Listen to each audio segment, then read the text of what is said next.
Listo, bueno, pues entonces a todos los compañeros, muy buenos días de nuevo, muchas gracias por asistir a este espacio. Obviamente todos los nichos son bienvenidos, sin embargo, esperamos que haya representación de todos los nichos que se decidieron por realizar investigación en este trabajo que vamos a presentar, tanto en el IDEICE, en el Congreso IDEICE en República Dominicana, como pues en nuestro encuentro internacional de RIEP, nuestro octavo encuentro, en México en la segunda semana de octubre. Entonces, pues esperamos, vamos a hacer, a tratar de abarcar varios aspectos de la investigación educativa. Vamos a intentar analizar algunos elementos, pues no podemos profundizar de la manera en que requiere este tema, pero sabemos que estamos partiendo pues ya de unos conocimientos previos que la mayoría de los maestros tenemos y sobre todo porque queremos tener un diálogo con ustedes y porque también queremos realizar eh, un ejercicio práctico a partir de los proyectos que ustedes tienen. Entonces, a todos, bienvenidos. Mao, ¿vas a decir algo? Bueno, pues como lo decía Ali, sabemos que la investigación educativa pues es un tema bastante amplio. Todos tenemos experiencia pues en este tema. Sin embargo, pues vamos a puntualizar en algunos elementos que quizá como que son los más generales y pues que debemos tener en cuenta precisamente para el desarrollo de esos proyectos que ya se están desarrollando entre los nichos. Eh, es importante pues tener en cuenta lo de innovación e investigación, que es con lo que vamos a comenzar ahorita, y invitarlos y agradecerles su participación pues en estos espacios. Nos estamos dando cuenta que poco a poco, a partir del primer espacio que iniciamos con Normas APA, ayer se unió, se extendió un poco ese hilo en lo correspondiente a escritura académica y hoy pues vamos con la investigación que también va a estar todo muy relacionado. Entonces pues bienvenidos y la invitación a compartir este tipo de material que luego lo socializaremos por Classroom, perdón, con los compañeros de los otros nichos y los compañeros de los nichos a los que pertenecemos que quizá no están presentes en esta sesión. Entonces pues bienvenidos. Listo, entonces queremos iniciar con una pequeña discusión, escuchar la participación de algunos de ustedes frente a sus proyectos, a los proyectos que están trabajando de manera interdisciplinar, pero también entre los países que componen la RIEP, y escucharlos a partir también de una lectura que compartimos en el Classroom muy interesante, donde nos daba luces para poder definir si vamos a realizar proyectos de innovación o proyectos de investigación. Entonces nos gustaría dedicar para este punto, Mao, ¿me recuerdas cuántos minutos tenemos? Por favor. Eso hacemos en el momento. Entonces voy a dejar en este momento de compartir pantalla para poder escucharlos y ojalá pues verlos algunos de ustedes y que nos comenten cómo fue esa toma de decisión.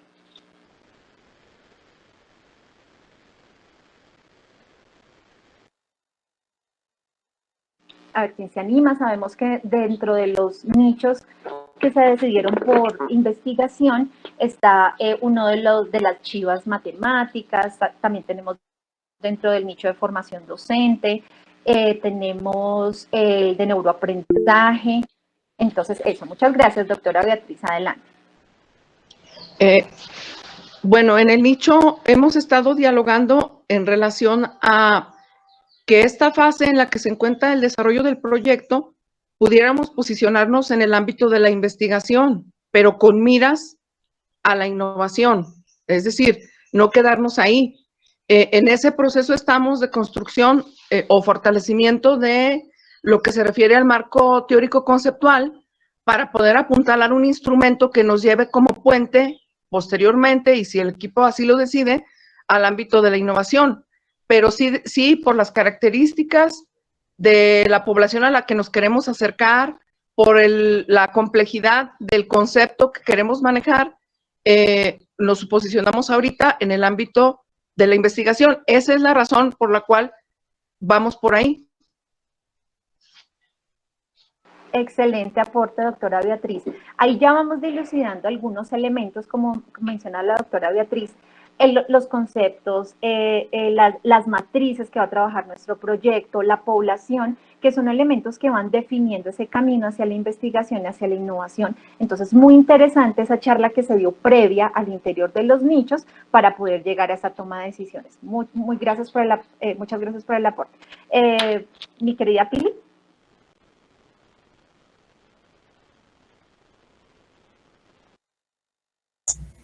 Buenos días a todos y todas. Felicitaciones, Dali. Tienes cara de embarazada.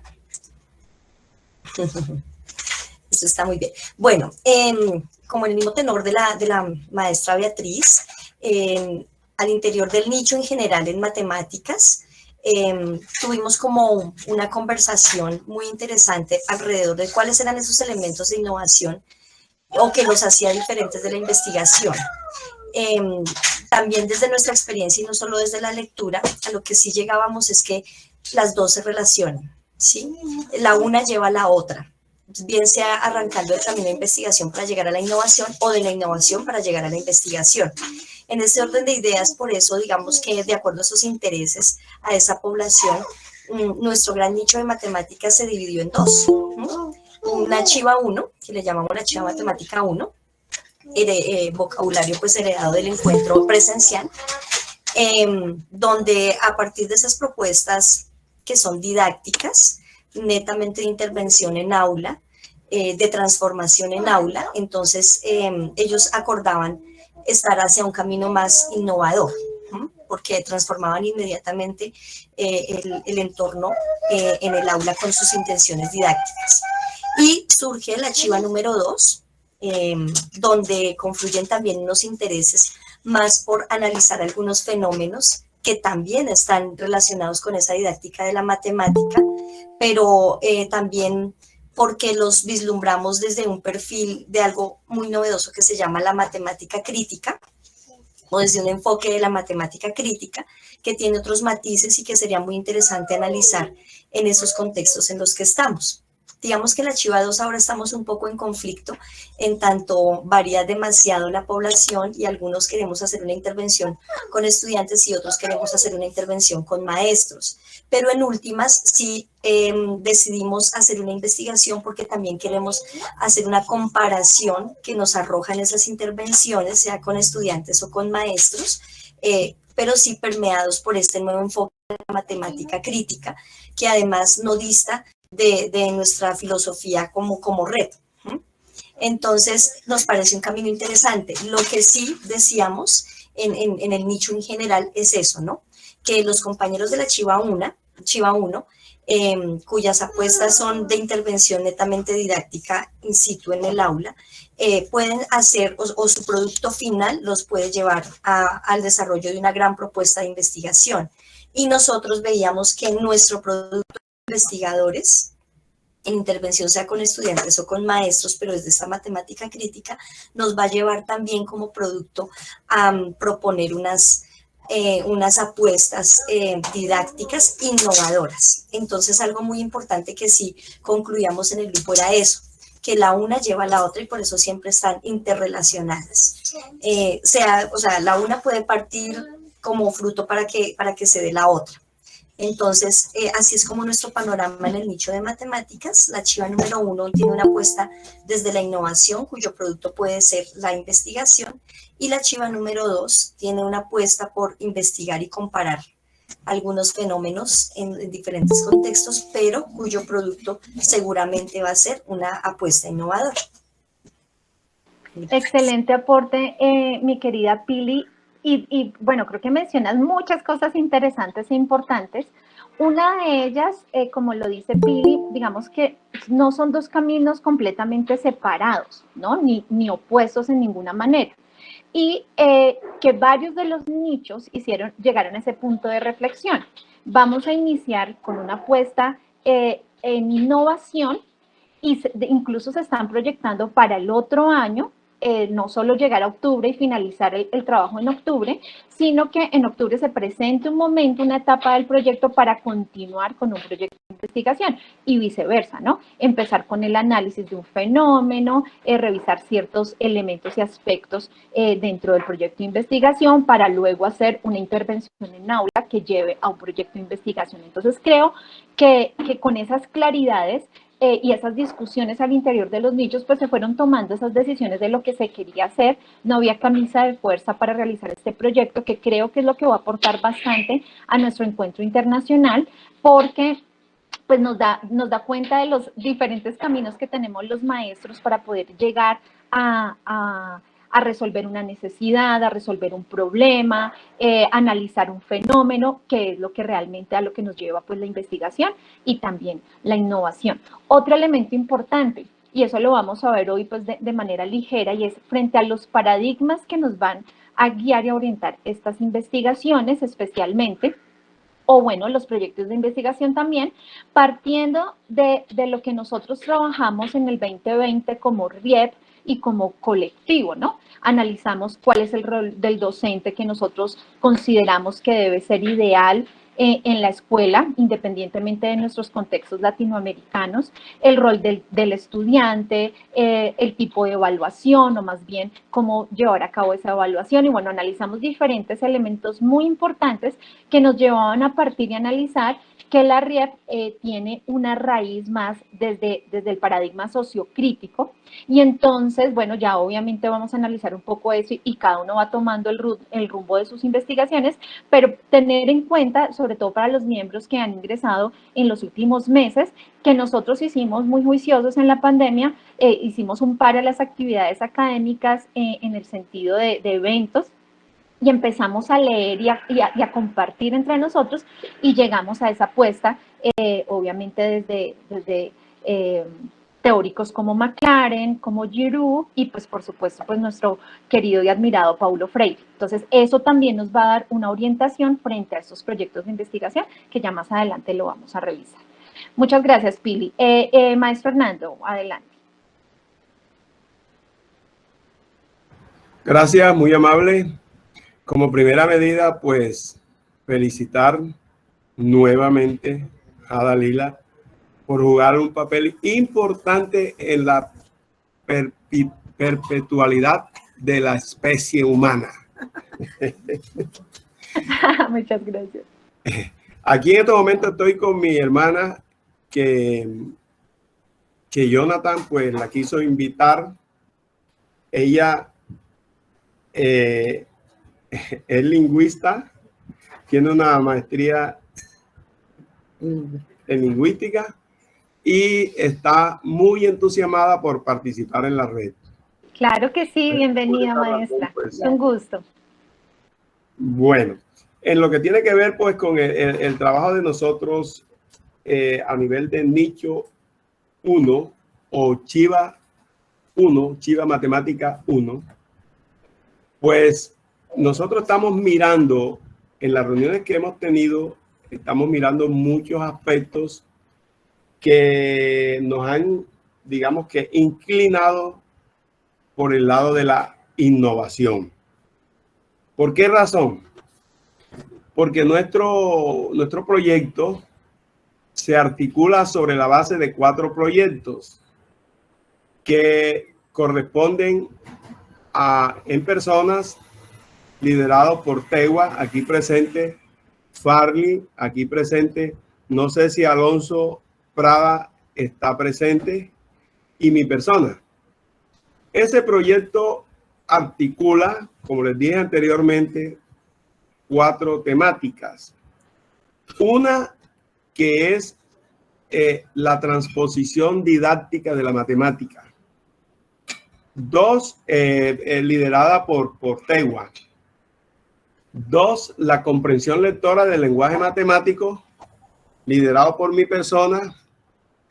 3, la resolución de problemas con base en Polya, liderada por Farley Reyes, aquí presente. Y elementos para hacer la matemática fácil a través de la lúdica, que es liderado por Alonso Prada. Entonces, bajo el punto de vista personal, yo también me encuentro muy entusiasmado porque realmente promete ese proyecto. Articulando esas 4 temáticas le da mucha solidez. Y es más, recuerden que hace poquito la doctora Emanuela Di Grossello, que es, digamos, la coordinadora general por el Banco Mundial en lo que tiene que ver con la educación latinoamericana y del Caribe, pues claramente establece que la comprensión lectora del lenguaje común y corriente y la matemática son las áreas más importantes para avanzar tratando de nivelar los estudiantes con los otros estudiantes del resto del mundo. Y avanza tanto que cuantifica y lo relaciona con la parte laboral y dice, los estudiantes latinoamericanos están perdiendo un 12% en la parte de recurso laboral por fallas en el lenguaje y la matemática. O sea, lo que quiero significar es que la comprensión lectora del lenguaje matemático, basado en la comprensión lectora del lenguaje, pues nos augura muchos éxitos, mucho terreno por recorrer. Por eso realmente pues me encuentro muy dispuesto, muy entusiasmado para realizar esta ponencia en México. Y ya desde una estoy diciendo que voy a participar y voy a ir a México. Así que por favor anótenme la lista y voy a ir con mi señora también. Excelente, bueno, excelente, sí. Aquí le voy a dar la palabra un poquito. Claro, adelante. Me robo un poquito la palabra primero para presentarme. Mi nombre es Rosalba Arrieta, Arrieta Mesa. Bueno, y no estoy actualmente en la docencia, pero he participado en todo lo que tiene que ver desde que estuve de docente, sobre todo en la preocupación de lo que es la comprensión lectora, realmente como un nicho, como algo fundamental para que los estudiantes desde que inician en el preescolar, desde el preescolar hasta la universidad, puedan alcanzar mayores niveles de comprensión. Y doy allí también una cosita que es como algo que creo yo que es mío, no sé si alguien más ha hablado sobre eso, que no solamente se comprenden a través de la grafía, sino que se hace comprensión también a través de cualquier tipo de texto, aunque no sea gráfico. Por ejemplo, un cuadro cualquiera, se hace una comprensión, se puede hacer una comprensión sobre eso a través de la pintura. Se puede igualmente hacer comprensión a través, bueno, bien relacionado como lo tiene aquí mi hermano Nando con la matemática, pero igualmente se puede hacer comprensión con todas las demás asignaturas, siempre y cuando tengamos claro cómo se comprende desde el lenguaje, cómo comprendemos desde la escritura y la lectura. Entonces, bueno, como me he pasado todo el tiempo, desde cuando era profesora hasta ahora, trabajando en esto, me dio inquietud sobre lo que está haciendo mi hermano y sobre lo que están haciendo ustedes, que es supremamente importante, es maravilloso, porque es la base fundamental del aprendizaje. Esa es la base. Si no partimos de ahí, el resto del aprendizaje se lo olvida a los pelados, no lo relacionan con lo que van a hacer en la vida. En fin, no lo relacionen ni siquiera, como decía este autor que acaba de citar Nando, que escribió en el periódico El Tiempo en el día de ayer, ese artículo tan importante como cuando dice que si no se tiene claridad en lo que es la comprensión lectora y en la matemática, se pierde plata. Ella dice así simplemente, nuestros profesionales pierden, dice el 10 o el 12% de lo que deberían ganar porque no están a la altura de los otros profesionales del resto del mundo. Y ella lo hace generalizado para América Latina y el Caribe. Y eso es una cosa muy diciente y que nos llena mucho, nos toca mucho. Entonces, bueno, vamos a ver cómo, yo creo que me puede ir bien con ustedes y ustedes conmigo y continuamos en la tarea. ¿Les parece? Me parece a mí muy bien. Ok, Nancy. Gracias. Por ahora eso solamente. Muy amable por la oportunidad. Dale, Mao. Bueno, muchísimas gracias, maestro Hernando, y a la maestra Rosalba. De verdad, pues nada, bienvenida a Puertas Abiertas. Estamos es un colectivo de maestros a quienes nos gusta estar precisamente pensando la educación, reflexionando sobre la educación, y bueno, nos metemos por eso en estos lindos líos de organizar eventos y de aprender unos de otros en esta comunidad de aprendizaje. Bueno, por ahora, pues vamos a espacio de charla.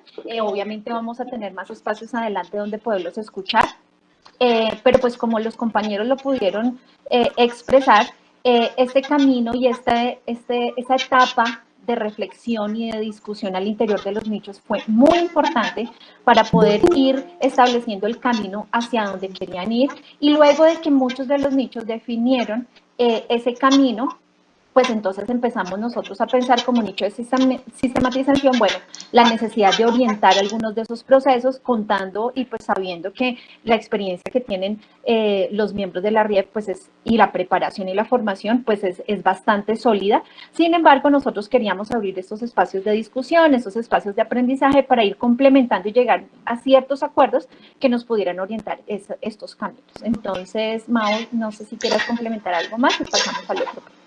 Sí, ya como para ir culminando esta parte, muy interesante los aportes de los compañeros, y sí creo que cada nicho y dentro del nicho de sistematización también pasamos sobre ese proceso de discutir, bueno, qué vamos a hacer, cómo vamos a hacer, y fue como una etapa tensionante, ¿no? Porque habían muchas cosas, pero cómo la delimitamos, cómo la organizamos, por qué camino vamos. Entonces yo hablaba con algunos compañeros de algunos nichos y decía, no, tenemos mucho, pero no sabemos qué hacer. Entonces fue como algo bastante tensionante, pero pues ya como que cogieron una dinámica, se ha ido desarrollando y pues van en camino rumbo a México. Importante esta investigación e innovación. Considero que como maestros, como maestras, y hablaba el otro día con unos profesionales que no están directamente en el aula de clase y me decían, oiga, ustedes tienen una ventaja grandísima para hacer investigación, y es que tienen la población todos los días. Comparten con una población todos los días y tienen un entorno pues para hacer investigación. Entonces, pues, ante lo cual uno decía, sí, en ocasiones uno no cae en cuenta de eso por el diario acontecer de la escuela. Entonces, pues viene la carga administrativa, la carga académica, currículo, pensum, evaluación y demás cosas. Y uno se pone a pensar, pero sí, uno tiene y puede que sea un eje transversal de la práctica pedagógica que uno desarrolla a diario, la investigación.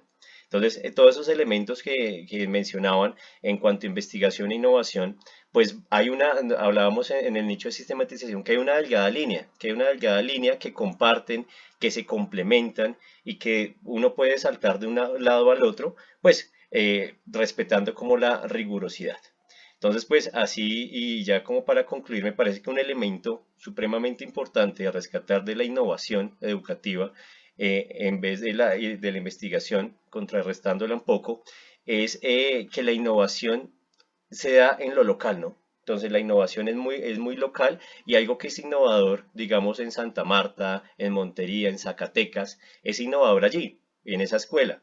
De pronto no va a ser innovador al otro lado, pero fue innovador en esa escuela porque busca transformar, como lo decía Magda. Entonces es bastante interesante, y la investigación pues sí engloba todo este ámbito, todo este análisis de un fenómeno específico, de un tema específico, y pues ya es bastante amplio. Entonces, pues es como una distinción a grandes rasgos que hemos como tratado de definir, y pues que queremos como partir desde allí, desde eso que nos decía Magda en las palabras de ella precisamente, del analizar un fenómeno específico y analizarlo pues en un determinado espacio, en un lugar y con una determinada población. Entonces, partir desde allí para iniciar pues este espacio de aprendizaje sobre investigación educativa. Listo, dale ahí. Listo, compañeros. Entonces, a continuación voy a volver a compartir la presentación que tenemos para ustedes el día de hoy y que claro que vamos a compartirla pues en el Classroom y luego en los grupos de trabajo. Entonces vamos a trabajar ahora acerca de los elementos que requiere tener un proyecto de investigación. Luego vamos a hacer un ejercicio práctico donde es muy importante que ustedes estén presentes porque especialmente los nichos que decidieron tomar este camino de la investigación, vamos a compartir un ejercicio muy chévere que les va a servir como insumo para organizar los elementos que ustedes ya definieron y para que puedan terminar de organizar otros elementos que vienen a continuación que seguramente pues se van dando en el camino. Finalmente vamos a compartir una propuesta de proyecto de investigación para ser presentado pues en nuestros dos eventos que van a ser presentados a manera de ponencia, pero que pueden ser pues obviamente una guía para orientar nuestro documento.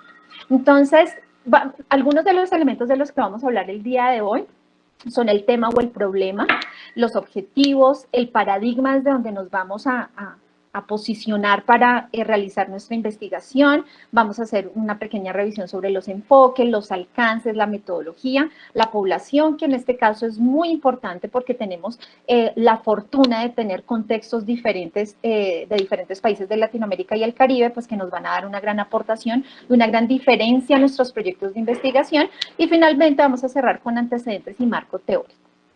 Entonces, iniciamos primero con el tema o problema, solo revisando algunos aspectos, y aquí pues voy a compartir con ustedes el texto que nosotros también compartimos en el Classroom, que es sobre el que vamos a trabajar el día de hoy, que es metodología en la investigación del maestro, bueno, el doctor Roberto Hernández Sampieri, acompañado pues de sus otros dos colegas. Este documento, recuerden que lo encuentran en el repositorio de Classroom.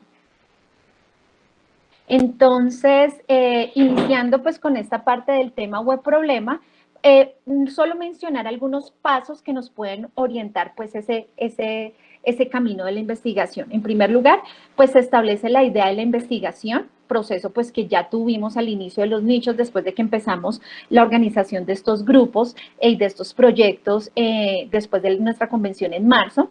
Luego, toda esa discusión, esa idea de lo que hacíamos en cada uno de nuestros contextos, de lo que podíamos hacer, de lo que queríamos hacer, que partía de nuestra práctica y de nuestra formación, empezaron ustedes a definir el tema o el problema.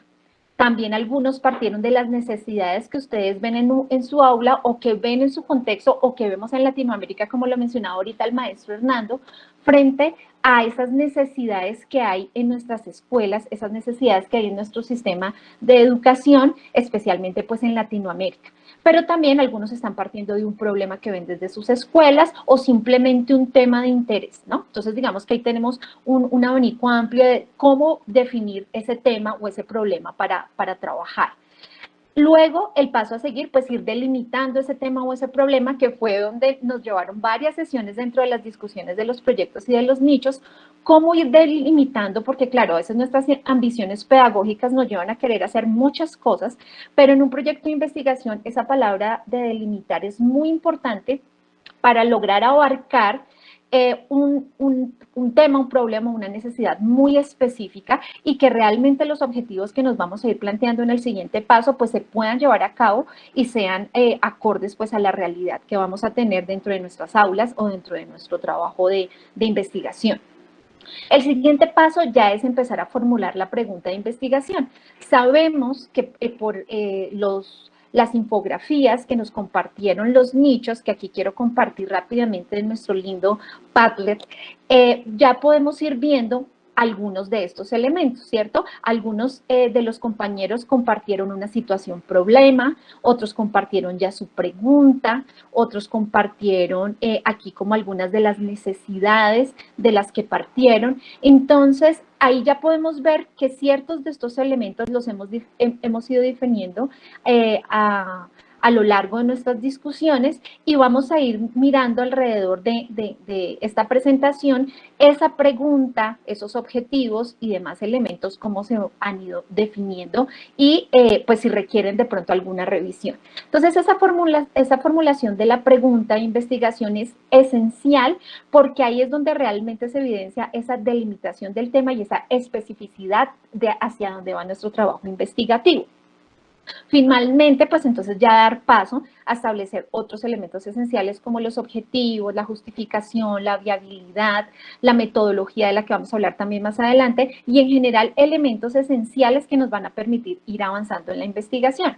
Hay nichos, repito, que ya tienen esta parte muy avanzada, hay otros que hasta ahora, digamos que llevó bastante tiempo la discusión y resolver esas tensiones de las que mencionaba Mauro, que definitivamente es lo que permite crear esos proyectos y esas ideas también de innovación frente a lo que queremos hacer en nuestros contextos y cómo llegar a transformar esos contextos. Entonces, de estos elementos son los que vamos a hablar pues también a continuación. Definitivamente, algunas sugerencias que nos hace el doctor Sampieri, nuestro autor aquí mencionado, y es tratar de evitar preguntas demasiado generales, ¿sí? O con demasiados términos abstractos o muy generales que no le permiten al investigador, en este caso los investigadores, definir ese camino hacia dónde van. Y si la pregunta no está concreta o específica, pues los objetivos van a empezar a ser muy amplios, eso es lo que vamos a analizar a continuación. Entonces la pregunta entre más concreta esté, muchísimo mejor para la investigación y pues para el camino que se emprende. Otro elemento importante, tener mucho cuidado al momento de realizar la justificación, ya que allí se debe evidenciar la razón por la cual la investigación es relevante en el campo en donde vamos a trabajar.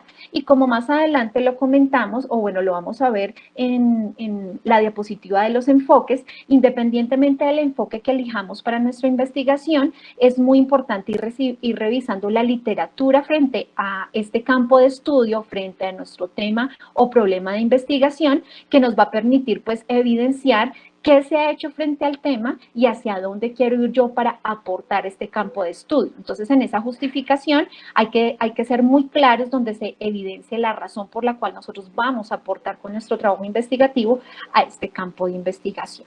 Creo que eso es como lo general que queríamos mencionar frente al tema o problema, porque ya sabemos que la mayoría de nichos pues adelantó este paso. Pasamos así entonces a los objetivos, también objetivos que están aquí presentes dentro de nuestras infografías de los nichos que ya publicaron y que compartieron para todos nosotros. Entonces solo voy a mencionar algunas de esas características que deben tener los objetivos y luego pasamos a ver un par de ejemplos dentro de nuestras infografías. Entonces, ¿qué nos dice Sampieri? Muy importante que los objetivos de la investigación que estamos llevando a cabo primero sean claros, ¿no? Esté muy claro el verbo inicial con que nosotros redactamos nuestro objetivo para que al lector y obviamente a la investigación y a los investigadores les quede claro qué es lo que se quiere lograr y asimismo luego poderlo retomar frente al análisis y las conclusiones de la investigación. Objetivos específicos, ¿no? Entonces, tenemos un objetivo general que es el que vemos en nuestras infografías, pero como los objetivos específicos nos guían y nos orientan al cumplimiento de ese objetivo general y allí es donde los procesos o las etapas del proceso pues tienen que estar muy claras y dar cuenta de estos objetivos específicos.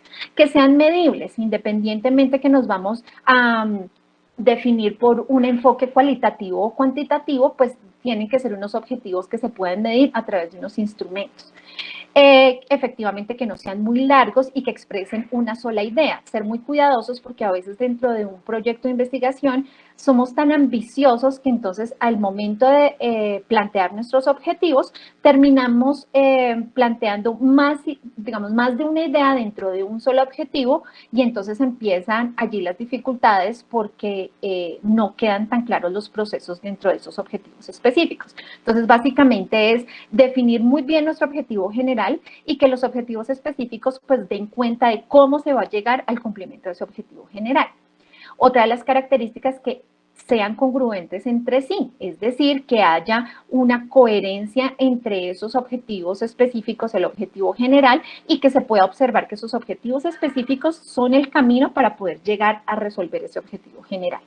Apropiados, en este caso, frente al campo de estudio, frente a la población y frente al tema o problema que se quiere dar solución a través de nuestro proyecto de investigación. Realistas en el sentido en que se puedan realizar y que den cuenta de la necesidad de ese contexto y de los intereses de los investigadores.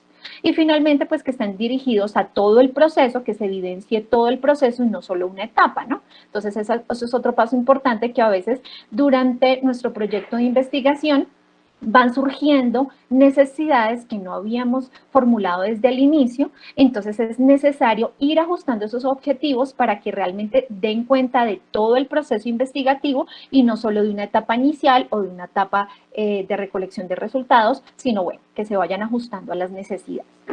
Ahora, como algunos de los nichos y de los proyectos han propuesto partir de un problema, entonces es muy importante que si se parte de un problema, entonces los objetivos deben exponer de qué manera el proyecto de investigación ayudará a solucionar ese problema, cómo va a aportar.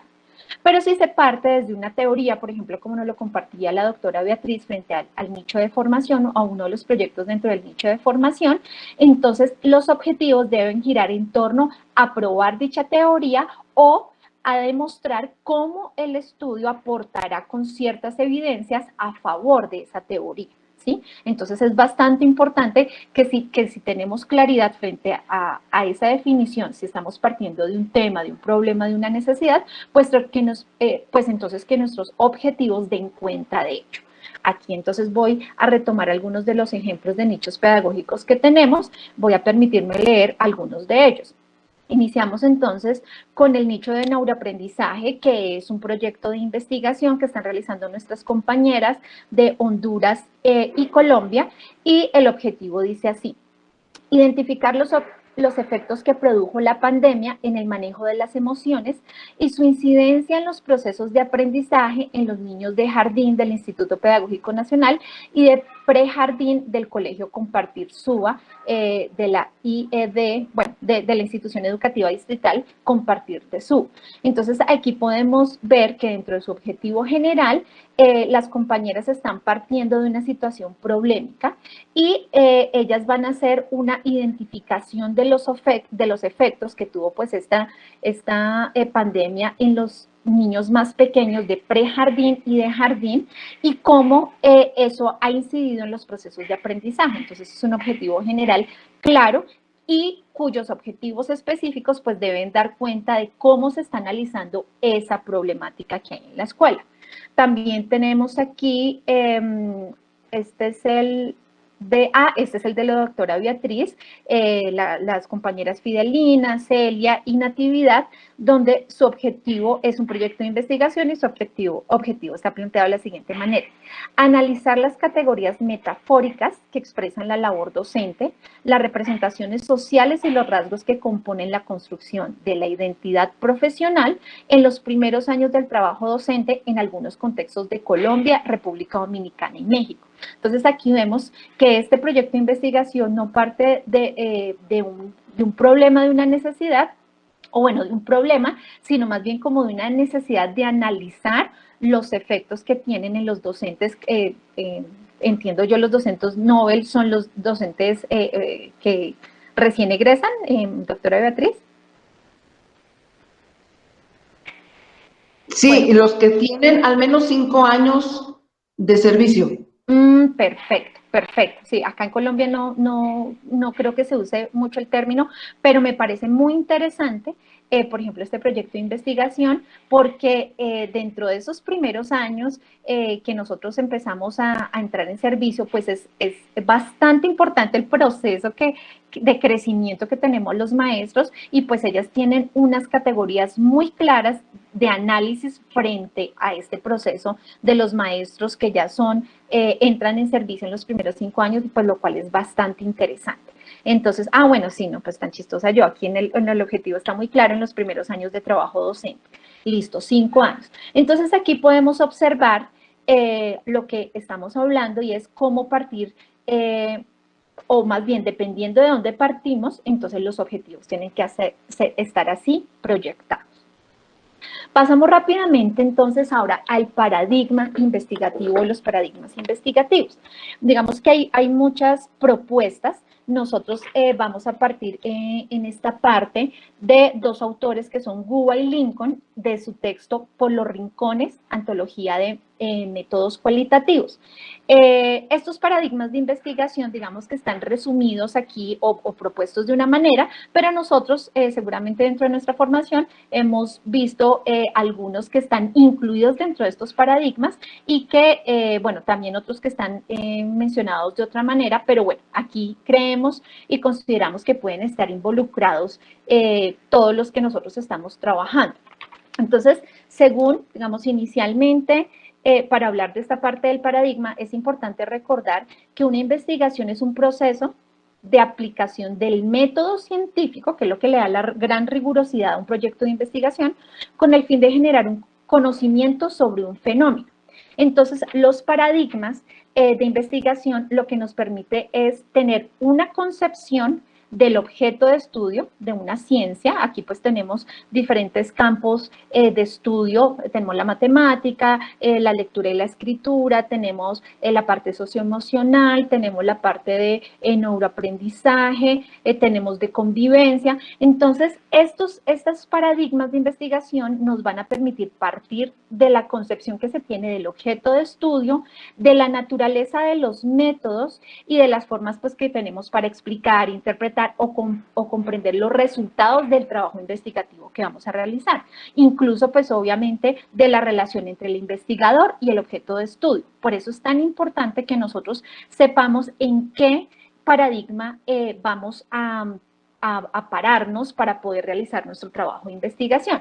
Obviamente estos son unos temas bastante interesantes, también a veces bastante complejos desde lo filosófico. Yo voy a intentar hacerlo pues de manera muy general para que podamos tener como esta orientación. Entonces, como ustedes se dan cuenta, vamos a partir de 4 paradigmas investigativos: el positivismo, el pospositivismo, como lo plantean estos dos autores, la teoría crítica o la escuela sociocrítica, como también lo mencionan otros autores, y el constructivismo. Partiendo de 3 también criterios específicos, que son la ontología, la epistemología y la metodología. Entonces, iniciando con el positivismo, recordar que esta es una perspectiva que ha dominado el discurso formal de las ciencias físicas y sociales, digamos, casi con una historia de, bueno, no sé con esa exactitud, pero 400, 500 años de historia frente a este paradigma investigativo. El pospositivismo, que ya busca representar una perspectiva positivista, pero asumiendo las críticas que se le hicieron al positivismo, sin embargo sigue siendo pues limitada.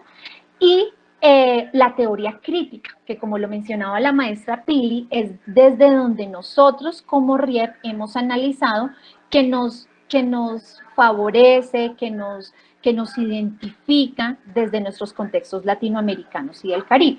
Entonces, esta teoría de crítica, digamos que encierra una serie de paradigmas alternativos, ¿no? Las pedagogías alternativas, el feminismo, el neomarxismo, la investigación, participación y todas estas pedagogías emancipadoras que, digamos, desde Latinoamérica han surgido como propuesta también en contra de la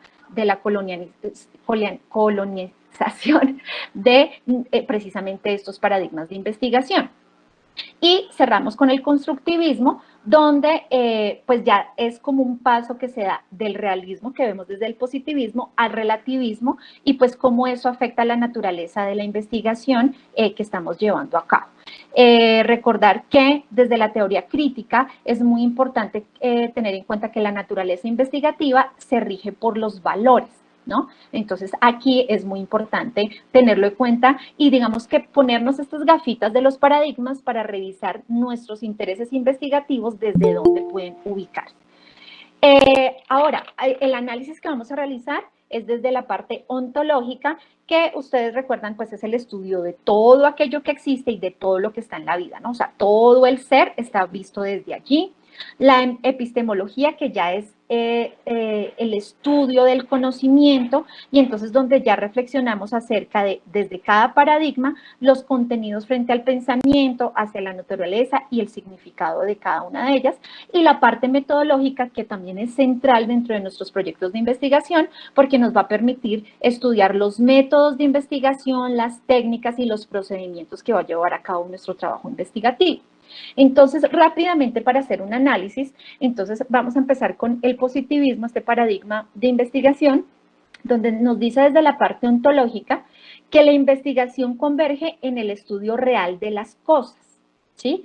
Entonces, sin embargo, una de las críticas que se hace a este paradigma de investigación, pues es que es muy reduccionista, porque no tiene en cuenta el contexto y no tiene en cuenta los valores del investigador o del investigado, y no tiene en cuenta pues varios elementos que ahora nosotros desde nuestras aulas pues queremos y creemos que son necesarios tener en cuenta dentro de nuestra investigación. Ya desde la parte epistemológica, por eso se le llama realismo ingenuo, ¿no? Aquí en esta propuesta que hacen Guba y Lincoln. Desde la parte epistemológica, entonces, menciona las características que es dualista y objetivista. Entonces, aquí ya dice que el investigador y el objeto de estudio son completamente independientes, que no se puede estudiar al objeto sin ejercer, digamos, más bien, que se debe estudiar el objeto sin que haya ninguna influencia del investigador. Y pues nosotros desde nuestros conceptos, digamos, desde nuestras prácticas pedagógicas, digamos que diferimos un poco de esta posición, porque es muy difícil que nosotros como maestros, si estamos observando nuestra aula y estamos analizando un fenómeno dentro de nuestras aulas o con una población dentro de algunos de los actores de la escuela, como los maestros en formación, los maestros Nobel, los estudiantes o los maestros en ejercicio, pues es muy difícil que no haya ese tipo, no se tenga en cuenta la influencia que tiene el investigador sobre el objeto, ¿no? Y finalmente, pues entonces las metodologías que propone son la experimental, el método cuantitativo, pues es esencial en este tipo de paradigma, la verificación de la hipótesis, porque especialmente en esta parte de la hipótesis tiene que estar sujeta a pruebas empíricas, ¿no? Pasando ya entonces al pospositivismo, entonces desde la parte ontológica se hace una mirada a la realidad, es lo que llama realismo crítico, pero sujetándola a esas críticas que se han hecho al positivismo, es decir, se busca hacerle como un examen crítico a esta realidad para que realmente la realidad se pueda aprehender. Digamos, es como un paso más para tratar de darle solución a estas críticas que se le hicieron al positivismo, pero sigue siendo muy limitado. Desde la parte epistemológica, entonces hace relación a las características, es dualista, objetivista, pero ya dice objetivista modificada, porque aquí digamos que se busca que la objetividad sea como su ideal, pero regulado, ¿no? Teniendo en cuenta, pues, esas críticas que se le han hecho a la escuela positivista o al paradigma positivista. Y la metodología que utiliza, pues, son principalmente métodos cualitativos, digamos, ya hace la apertura a otro tipo de métodos diferentes al cuantitativo, y se busca especialmente comprobar la falsedad de las hipótesis. Es decir, que la investigación busca que se realicen escenarios más naturales, y allí pues las técnicas cualitativas son importantes, digamos, la apertura que hace dentro de sus metodologías. Pasamos entonces a la escuela de la teoría crítica, que como les decía, digamos, es donde nosotros como colectivo de maestros creemos que nos identificamos con esta escuela. Repito, hemos revisado teóricos como Maclaren, como Giroux y pues como nuestro admirado Paulo Freire, donde creemos que encontramos las respuestas para la realidad que tenemos dentro de nuestras aulas. Entonces, desde la parte ontológica, la teoría crítica pues ve la realidad desde el realismo histórico, ¿no? Entonces aquí la mirada que se hace a la realidad tiene en cuenta los contextos sociales, políticos, culturales, éticos, ¿sí? E incluso estéticos. Entonces eso es muy importante porque nos da una apertura a tener en cuenta especialmente los contextos de nuestras aulas latinoamericanas y del Caribe. La epistemología de la que parte esta teoría crítica, o bueno, todas estas perspectivas que están encerradas dentro de esta perspectiva de investigación, refiere que la investigación y el objeto de estudio están completamente vinculados de manera interactiva y que los valores del investigador definitivamente sí influyen en la investigación. Entonces, aquí refiere que la epistemología es transaccional en ese sentido y es subjetivista, ¿no? Es como el paso que se da para esta investigación educativa o esta investigación en educación. ¿Qué metodologías pues se trabajan aquí? Especialmente pues desde la dialógica y la dialéctica, es decir, que este tipo de investigaciones requiere un diálogo, ¿sí?, entre el investigador y el objeto de estudio o investigado, que ya no solo se refiere como un objeto, sino también como un ser, pero investigado. Entonces, esta parte es muy importante porque además en este conjunto o serie de paradigmas investigativos, la ontología y la metodología empiezan como a perder su línea y empiezan digamos que a fundirse un poco, ¿no? Entonces, ese paso es bastante importante. Y cerramos con el constructivismo, donde desde su parte ontológica, entonces ya ese paso del realismo al relativismo, porque específicamente las realidades ya no es una sola realidad, sino tiene en cuenta las realidades, la pluralidad, y dice que a través de estas formas, pues entonces se abre paso a la multiplicidad de las características sociales. Este tipo de investigaciones son más locales, más específicas, más teniendo en cuenta esa relatividad que se da dentro de la misma realidad. Desde la epistemología también continúa siendo igual que la teoría crítica, transaccional, subjetivista, es decir, que el investigador y el objeto de estudio están vinculados. Y finalmente cierra con algunas metodologías ya más desde la hermenéutica, ¿no? Claro, persiste la dialéctica, pero la hermenéutica, se abre paso a la hermenéutica porque las técnicas que se utilizan, digamos, convencionales, dan apertura a estas técnicas hermenéuticas y permiten compararse mediante ese intercambio dialéctico, es decir, hay un diálogo entre las diferentes interpretaciones que se dan dentro del proyecto de investigación. Es a grandes rasgos lo que nosotros presentamos como los paradigmas investigativos desde los cuales queremos partir. Ahora, pasamos pues a otra de las partes centrales que son los enfoques de la investigación. Entonces, pues aquí aludimos a los enfoques cuantitativos y cualitativos, que son pues los más comunes, también obviamente el enfoque mixto, que hace una fusión entre elementos del enfoque cualitativo y cuantitativo. Y aquí lo que quería compartirles, bueno, voy a compartirles unas características generales, pero lo que ustedes están viendo en pantalla son unos pasos, unas fases que propone Sampieri y sus colaboradores para tener en cuenta frente a este proceso que me pareció como muy interesante para que lo apliquemos específicamente ya a nuestros nichos y lo tengamos en cuenta.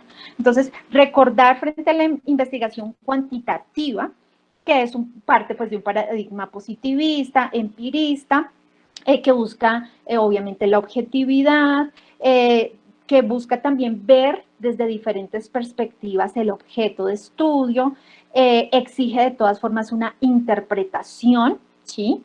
Y parte de la necesidad de comprender los fenómenos idiosincráticos, ¿sí? Entonces busca la comprensión del fenómeno que se está estudiando o analizando, y bueno, ya vimos nosotros algunas de los métodos y procedimientos que tiene en cuenta. Este enfoque cuantitativo, nosotros entonces vemos aquí en la parte inferior que nos presenta diferentes fases, pero las fases tienen pues un orden determinado y pues una secuencia a tener en cuenta.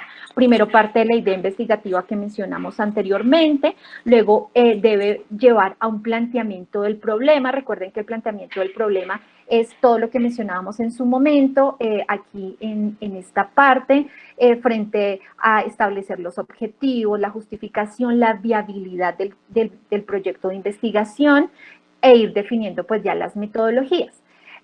Luego entonces nos invita a hacer una revisión de la literatura y del desarrollo del marco teórico, que les hablará ahorita más adelante Mao. Luego nos llevará a una visualización del alcance del estudio, una elaboración de hipótesis y definición de las variables que vamos a tener en cuenta dentro de esa hipótesis, el desarrollo del diseño de investigación, la definición y selección de la muestra que vamos a tomar, la recolección de datos y los instrumentos o procedimientos para recolectar estos datos, la manera en que vamos a analizar dichos datos y pues finalmente la elaboración del reporte de resultados cuantitativos. Ahora, frente al enfoque cualitativo, entonces recordar que aquí ya busca la subjetividad, la intersubjetividad, los paradigmas que se relacionan aquí pues más están enfocados al racionalismo y a la hermenéutica, como hablábamos ahorita, por ejemplo, con el constructivismo y la teoría crítica. No pretende generalizar, sino busca ser de todas formas específico e intenta explicar la singularidad de las ciencias humanas, que sobre todo es donde más se ha desarrollado. Entonces, las fases que propone Sampieri, si ustedes se dan cuenta, en el centro todo el tiempo está la literatura que existe como marco de referencia, es decir, que nosotros todo el tiempo vamos a estar consultando desde la fase número 2, vamos a estar yendo de la fase a la revisión de esos marcos de referencia porque digamos que es un proyecto de investigación desde este enfoque que nos permite estar haciendo aportes, correcciones, revisiones y que no solo se dan en el marco teórico, sino que se dan en diferentes fases. Entonces, cuando planteamos el problema, es muy importante recurrir a esta literatura. Cuando pasamos a la fase de inmersión inicial en el campo, entonces también revisar qué literatura encontramos frente a esta inmersión del campo de estudio donde vamos digamos, a fundamentarnos. Pasa luego a la concepción del diseño de estudio, luego a la siguiente fase, que es la definición de la muestra inicial de estudio y el acceso a esta, siempre revolviéndonos a estos marcos de referencia. Luego pasa a la recolección de datos, al análisis de datos y a la interpretación de los datos, que como se dan cuenta, pues está definida en dos fases diferentes, el análisis y la interpretación, porque recuerden pues que dentro de estos paradigmas, dentro de este enfoque, pues hay varios paradigmas investigativos donde digamos, es central esa parte dialógica y hermenéutica de la que hablábamos ahorita, y cierra con la elaboración de un reporte de resultados. Entonces, a grandes rasgos, es como una orientación, una guía de cómo podemos ir pasando a cada una de las fases dentro de estos dos enfoques. Me disculpan así como la premura, pero tenemos otros elementos de los cuales también queremos mencionarles a ustedes. Entonces, quisiera hacer aquí un pequeño paréntesis y escuchar si hay alguna inquietud, algún aporte o si continuamos con los siguientes elementos.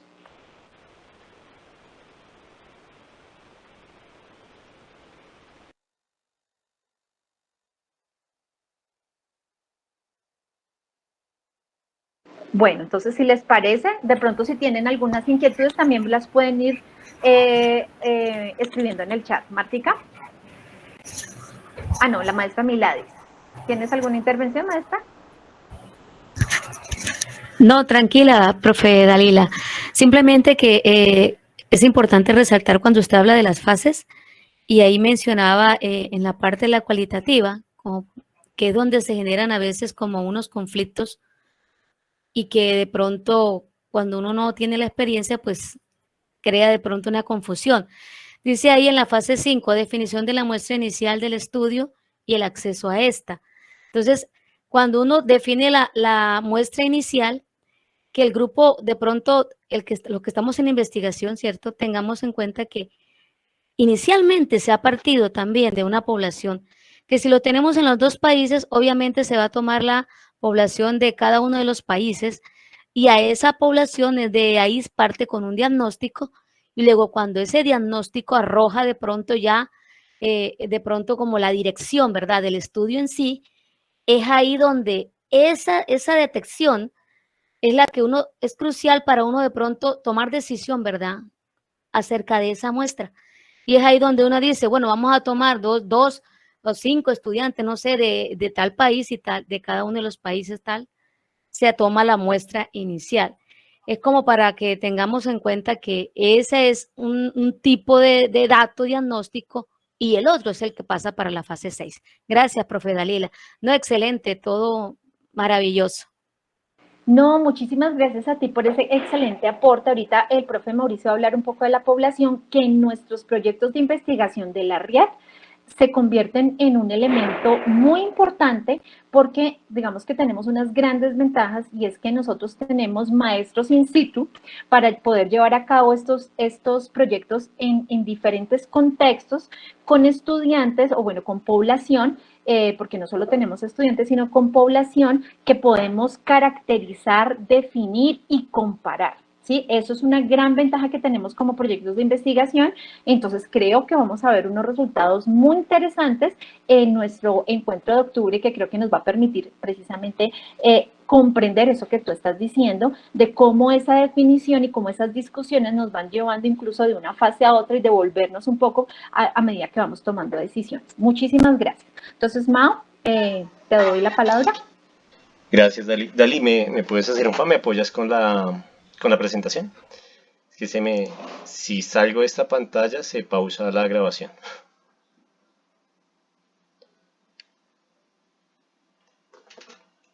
Bueno, algo que nos contaba Dali y pues que me parece muy importante y hace poco lo discutíamos también, es que una investigación es como un Lego, ¿no? Es como un Lego donde empiezan a encajar las fichas. Entonces, pues una ficha necesariamente tiene que coincidir con la siguiente y así sucesivamente. ¿Qué pasa en un Lego cuando no coincide la ficha? Pues que no queda bien armado y pues cuando vamos a ver, pues vemos que está totalmente opuesto a la figura guía o a lo que íbamos a terminar haciendo. Algo así se me vino ahorita a la mente la imagen cuando Homero arma el asador y pues está a un lado, no se parece al que aparece en la caja y está completamente diferente. Es algo así. Entonces, es importante pues tener en cuenta que todas nuestras fichas, nuestras piezas de la investigación pues que vayan encajando. Entonces, por eso, muy fundamental lo que nos contaba Dalila de ponernos las gafas del paradigma para saber desde qué punto estamos parados, desde qué punto estamos analizando el fenómeno. Y desde ese punto, de ese paradigma, desde esa postura, es que empezamos a planear, a ver si los objetivos están acordes a ese paradigma, a ver si el enfoque cualitativo, cuantitativo, mixto se adecuaría a ese paradigma y pues a continuación los siguientes elementos si se adecuan a ese paradigma. Entonces es como vamos encajando esas fichitas. A veces vemos que una cosa va por aquí, otra cosa va por allá y hasta que las vemos como sintetizadas en una tabla, en un documento general, es cuando decimos, oiga, la embarré porque yo estaba hablando desde el positivismo y quiero hacer unas encuestas donde los estudiantes y docentes construyan un significado. Entonces como que, hijo de madre, no tiene que ver chicha con limonada, porque pues el positivismo lo que nos dice es que es una visión objetiva y usted está poniendo a charlar a dos sujetos y a construir, o sea que usted está desde el constructivismo.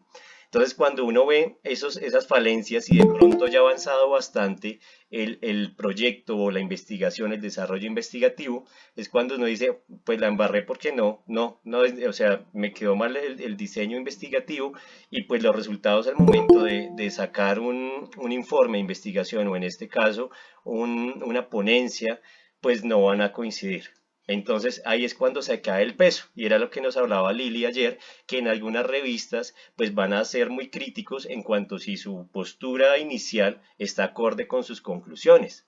Entonces pues van a decir, no, si se paró en positivismo y pues hizo algo, una metodología constructivista, pues no está acorde y pues los resultados no van a ser aprobados. Entonces no van a ser aceptados para determinadas revistas, esencialmente las revistas indexadas que son con un ojo bastante crítico y los pares académicos que evalúan estas revistas, pues tienen la precisión allí. Entonces, bueno, continuando con esto, Dali, si porfa me proyectas la esta. Gracias. Continuando con este juego de fichas y con esta estructura, pasamos pues del paradigma, ya hablamos un poco del enfoque y pues vamos a hablar ahorita. Perdóname, Mao, que interrumpiste. ¿Sí se estaba viendo? No, no todavía no, pero Ay, no perdón. hablaba todavía del tema del alcance. Vamos a pasar a hablar del alcance. Después era como la introducción como a esta segunda parte. Y pues el objetivo que nosotros tenemos desde el nicho de sistematización es que en primer lugar pues partimos desde esta partimos como paso a paso, ¿no? Como empezar a hacer la infografía con esos primeros elementos de objetivo, de población, a dónde quiero llegar, del problema. Y el siguiente paso, que ya estamos en esta segunda fase del proyecto de nichos, es como la profundización con estos espacios de aprendizaje y la profundización para integrar en en el desarrollo de los proyectos que tenemos, pues estos elementos, el paradigma, el alcance, el enfoque, cosa que ya vamos construyendo nuestro documento formal para las convocatorias de octubre y de diciembre. Entonces, bueno, en cuanto al alcance, entonces, lo que nos decía el autor base, Sampieri, nos decía que el alcance no es un tipo de investigación, sino que es un punto para orientarla. Entonces nos da 4 alcances de forma general. Entonces está el exploratorio, como su nombre lo dice, explora, examina a nivel general temas que poco se han estudiado. Entonces, ahí entra en juego bastante con este tipo de alcance qué verbos utilizamos a modo en el planteamiento del objetivo general. Digamos, para un verbo de una investigación de alcance exploratorio puede ser identificar. ¿Listo? Porque pues hasta ahora se está haciendo un vistazo general y porque es un tema que poco se ha investigado, que poco se ha indagado. Nosotros nos pondríamos a pensar, bueno, estamos en pleno siglo XXI, ¿qué temas no se han investigado en toda la historia de la humanidad? Entonces, pues, a pesar de que de pronto hay bastantes temas que ya están quemados, ya se han abordado de diferentes enfoques, siempre hay temas que han sido novedosos. Ahorita, pues, un suceso mundial fue la pandemia y estamos rodeados de cuáles fueron los efectos en educación de la pandemia, que ya los estamos analizando en algunos dichos, cómo cambió esa relación socioemocional, cómo cambiaron los aprendizajes. Es un tipo de ejemplo. El valor de este alcance exploratorio es que se empieza a construir información, se empieza a construir conocimiento y a aportar sobre un tema que es actual, sobre temas que están pocos explorados, sobre conceptos que quizás se pueden empezar a construir. Entonces ese es un valor bastante importante y es importante tener en cuenta que si nos vamos a definir por un alcance exploratorio, no ir más allá. ¿Por qué razón? Pues porque nuestro alcance va a ser exploratorio. Si vamos a pasar a analizar, a crear estrategias, a crear propuestas, pues ya vamos a cambiar nuestro alcance. ¿Listo? Y de pronto pues nuestra investigación se pierde rumbo, porque decimos por hacer más, descuidamos lo primero, que era solamente dar un vistazo sobre la exploración. ¿Listo? El segundo alcance que nos plantean es el descriptivo. Entonces ya exploramos, vamos como un paso más, vamos a describir propiedades. Entonces acá es cuando hablamos de identificar, de analizar un poco, de observar en detalle fenómenos específicos, unos fenómenos que se vayan a analizar. Entonces ya acá empezamos con un grado más de profundidad. ¿Listo? Y son útiles para mostrar con precisión esas diversas posturas que puede ocurrir sobre el fenómeno específico que estamos investigando. Adelante, Ali. El siguiente ya es el correlacional. En el correlacional damos un paso más porque ya no solamente tenemos un fenómeno, una variable, sino que tenemos dos variables. Entonces, en este caso ya cómo se relacionan esas dos variables, mínimo dos variables, ¿no? Para que sea una correlación. Entonces, cómo impactaron las TIC en los procesos de aprendizaje de los estudiantes. Ya hay dos variables, una puede predominar que la otra, una puede ser dependiente, independiente o las dos pueden ser independientes. No sabemos cómo se van a comportar esas variables porque si supiéramos pues no lo hubiéramos investigado. Entonces eso es lo importante, tener en cuenta que es el juego de las dos variables o categorías que se van a estudiar y se van a analizar sobre el fenómeno específico.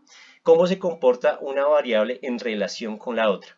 Eso es fundamental. Entonces ahí es cuando se empiezan a hablar de diseños metodológicos de tipo mixto. Entonces podemos abordar este tipo de alcance, generalmente se maneja con tipo mixto, se manejan con cuestionarios y después con entrevistas para correlacionar las variables. Implica este ejercicio de este tipo de alcance, implica una mayor profundidad en los análisis de datos. ¿Por qué razón? Ya no solamente es una variable general, sino que ya van a ser dos. Entonces, pues puede ser un instrumento para la variable 1, un instrumento para la variable 2 y la relación que se puede establecer. Entonces, implica un mayor trabajo en cuanto al análisis de datos, en cuanto a la aplicación de instrumentos y en cuanto a la recolección de información. Y finalmente tenemos el alcance explicativo. El alcance explicativo es como la cumbre de los alcances. ¿Por qué razón? Porque cubre todos los anteriores. O sea, cubre cubre la descripción, cubre la exploración, cubre lo correlacional. Entonces son estudios bastante concretos, bastante densos, son investigaciones que tienen un buen tiempo de desarrollo, por lo mismo, porque ya no solamente se va a enfatizar en describir un fenómeno, tampoco lo va ya lo va a analizar a profundidad, y pues también ese tipo de explicativo también puede tener varias variables. Entonces este tipo explicativo es muy profundo, es de bastante tiempo, y requiere, a veces son equipos grandes de investigación quienes se miden a este tipo de alcances. Entonces, pues ahí ya vamos como un elemento más en relación con el paradigma, en relación con el enfoque, si es cualitativo, si es mixto, si es cuantitativo, cualitativo, y cuál es el alcance. Entonces la idea es que nos vayamos pensando en dónde estamos parados nosotros, desde qué paradigma, desde qué enfoque cualitativo, mixto, cuantitativo, y qué tipo de alcance quiero darle a esa investigación, teniendo en cuenta las variables de tiempo, las variables de espacio, las variables de población. Entonces son cositas que tienen que ir encajando. Adelante, David. De esta forma, pues ya como que tenemos esos elementos identificados, y es cuando ya empezamos a preguntarnos, bueno, voy a explicar este fenómeno, me interesó por X, por Y motivo, estoy parado desde tal paradigma, desde este enfoque, y pues mi alcance va a ser tal. Ahora hablemos de antecedentes. ¿Cómo se ha tratado ese problema anteriormente?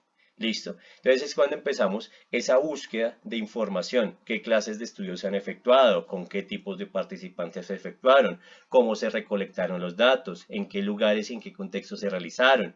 ¿Qué diseños metodológicos se hicieron? ¿Qué paradigmas se utilizaron ellos? ¿Qué enfoque? ¿Qué alcance tuvieron? ¿Cuáles fueron los resultados? Entonces, pues en la red encontramos multiplicidad, porque lo que les digo, hay temas que ya han sido abordados, pero de diversa forma.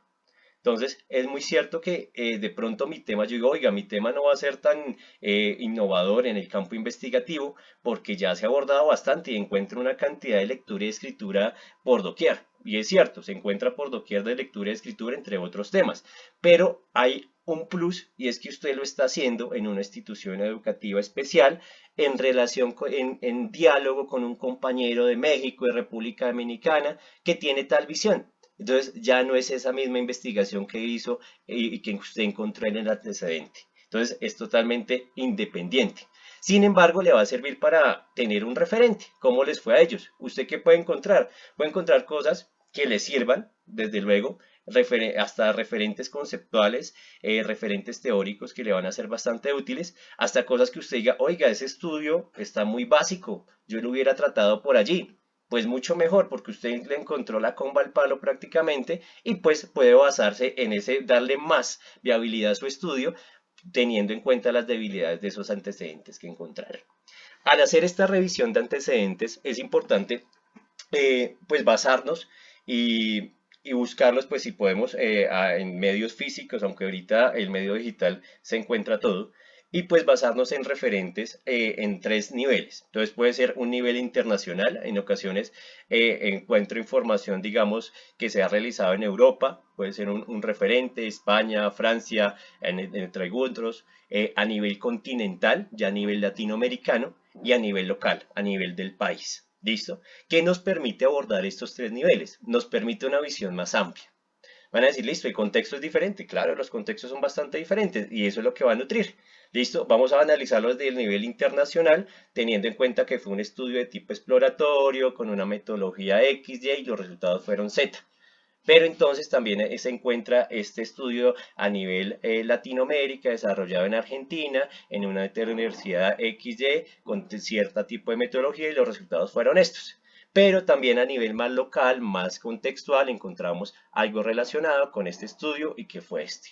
Entonces es importante tener como esa visión en esos niveles y pues nutrirlo de esa forma, identificar qué fue lo que se hizo, cómo lo hicieron, qué resultados obtuvieron y cuáles fueron las conclusiones. Generalmente y recientemente todos los trabajos de investigación al final tienen un apartado que se llama discusión. Entonces, pues en ese tema de discusión, pues se abren como las puertas de análisis, de reflexión de qué quedó pendiente para abordar, de cómo lo podemos abordar, y pues ahí se encuentran como algunas reflexiones de las cuales podemos partir. Eso en cuanto al tema de antecedentes. Ahora vamos con el marco conceptual o marco teórico. Es importante, teórico conceptual. Teórico cuando estamos hablando de una teoría, como lo decía Dalia al inicio, si se va a aplicar una teoría en concreto a ese fenómeno que usted está hablando. Conceptual, si usted va a tener unos referentes conceptuales de definiciones que van a aportarle a esa investigación que usted está haciendo. Generalmente hablamos más de marco conceptual cuando estamos hablando de investigación de enfoque cualitativo, y de marco teórico ya cuando hay de tipo cuantitativo. Pero pues al igual también se hacen diferentes aportaciones. Entonces, cuando hablamos de un marco conceptual es para detallar esos modelos teóricos, conceptuales, argumentos, ideas que se desarrollan en torno a ese tema de investigación que se tiene. Entonces es importante también hacer una revisión de todos esos elementos a nivel general para ir llegando a lo particular. Entonces ahí es cuando empezamos a hablar de nuestras categorías, empezamos a hablar del concepto base, de dónde empieza esa revisión conceptual, desglosando ese tema de investigación que tenemos. Entonces, si yo estoy hablando de, digamos, vuelvo al tema de lectura y escritura, que es como lo que he avanzado, o bueno, vuelvo a la última que estábamos haciendo, que estoy haciendo en los estudios, que es de significación de prácticas pedagógicas mediadas por las TIC. Entonces, pues bueno, ahí ya vamos con dos conceptos, práctica pedagógica, TIC, ¿cierto? Y pues ahí empezamos, si desglosamos práctica pedagógica, vamos a estar hablando de desarrollo curricular, de desarrollo didáctico. Si desglosamos un poquito más, vamos a estar hablando de interacción entre estudiante y docente. Entonces, ahí ya se empieza a desglosar y desde ahí se empieza a tejer el marco conceptual. ¿Listo? Lo mismo pasa con el concepto de TIC. Entonces, las TIC, todas las tecnologías de información y comunicación. Ahorita ya estamos hablando de alfabetización informacional, alfabetización digital. Entonces, ¿qué papel juega el estudiante? ¿Qué papel juega el maestro? Entonces, ya son papeles diferentes. Entonces, ¿qué tipo de plataformas? No es lo mismo la educación virtual que la educación a distancia, que la educación remota. Entonces ya se empieza como a empezar a desglosar. Y esa es la idea, partir desde lo general a lo particular. Generalmente en estos marcos conceptuales, pues vamos a abordar los conceptos, las definiciones, y es algo importante las fuentes y las referencias, de lo que nos hablaba ayer Lili, de lo que nos hablaba el martes Goretti. En esa búsqueda, tener en cuenta ¿en qué nos basamos? Porque en Internet, como les decía, encontramos gran cantidad de artículos que podemos están relacionados de pronto con nuestro tema de investigación, pero pues que de pronto no tienen como el sustento o como la base sólida de quien los respalda. Entonces es importante, por ejemplo, lo que se recomienda es que se aborden investigaciones o referentes conceptuales de los últimos 5 años. ¿Cierto? Es lo que se recomienda. Sin embargo, hay excepciones, por ejemplo, cuando estamos hablando de autores clásicos, cuando estamos hablando, por ejemplo, que en la investigación me interesa muchísimo incluir desde los conceptos el pensamiento de Vygotsky, el pensamiento de Piaget, ¿listo? Entonces son autores clásicos y autores que se deben citar a pesar pues que ya han pasado muchísimo más de 5 años, ¿listo? Entonces eso es fundamental. A pesar de eso, pues se han hecho reelaboraciones. Eso es algo importante también que tenemos que tener en cuenta al momento de buscar un marco conceptual. Un autor generalmente va cambiando su discurso a medida del tiempo y creo que nosotros mismos lo hemos hecho. Entonces, tener en cuenta de pronto si ese discurso pues, ha cambiado en tal fecha, por eso es importante lo de citación. En el 2000 el autor decía que tal palabra, tal concepto lo definía como tal, como la práctica pedagógica se definía como la relación entre institución, sujeto y el saber. Listo. Pero pues posteriormente otro autor retomando basado en esos conceptos en el 2005 dijo que a esa relación de institución, saber y participantes pues hacía falta la institución física. Entonces pues ya avanzó el concepto. Entonces es fundamental tener en cuenta esos referentes y esas fuentes que vamos a citar. ¿Listo? Cuando hacemos una revisión generalmente de marco conceptual, la hacemos mediante algunos buscadores. Dale, si quieres la siguiente, por favor. la hacemos mediante algunos buscadores. Ayer Lili nos hablaba de algunos buscadores y ahorita vamos a abrir alguno de los que están allí en la imagen. Y nosotros encontramos de pronto, y es algo que ha funcionado, es rastrear el origen de ese concepto. Entonces ha funcionado bastante. Hace poco estaba buscando una técnica para la significación de práctica pedagógica. Entonces yo dije, no, me voy por análisis del discurso. Listo, me fui por análisis. Dije, no, pero pues lo que quiero es llegar como un poco más a fondo, como la experiencia como tal. Entonces me fui busqué una cosa que encontré en la red, algo que se llama redes semánticas naturales. Entonces, pero uy, ¿qué son las redes semánticas naturales? Entonces, pues un artículo del 2017 era de México. Pero entonces el artículo del 2017 citaba uno del 2015 que había sido una elaboración también de Latinoamérica, y el del 2015 me refería al primer artículo de redes semánticas naturales que se hizo acá en la Universidad Konrad Lorenz, y pues ahí fue como el origen de las redes semánticas naturales. Entonces pues empezar a hacer ese rastreo. ¿Cómo hacemos ese rastreo? Averiguando, leyendo esos artículos de investigación que son muy prácticos y que a veces uno cuando lee, y esa es la importancia de resumen. La importancia de resumen de un artículo, si usted lee el resumen y si está bien redactado el resumen, pues va a encontrar precisamente de qué trata, cómo lo hizo, cuándo lo hizo. Si le sirve, pues aprovéchelo, si no, pues deséchelo. Y al igual, cuando se termine de revisar todo el artículo, al final vaya a referencias y dice, no, mire, esta persona cita a este también a esta, y así sucesivamente uno como que empieza a armar la cadena, y ahí es cuando va a la fuente original de los conceptos. Entonces es muy importante eso.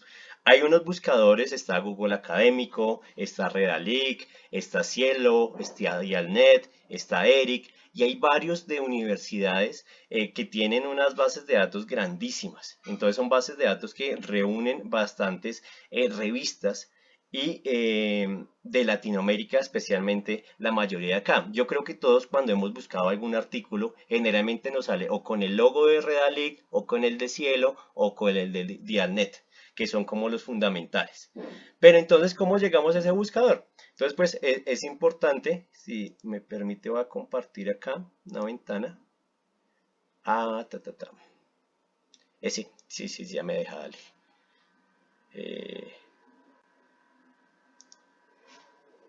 Venga, miramos un buscador.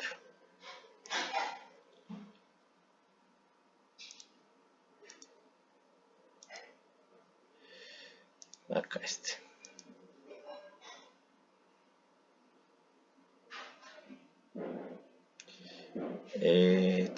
Me avisan porfa cuando cargue.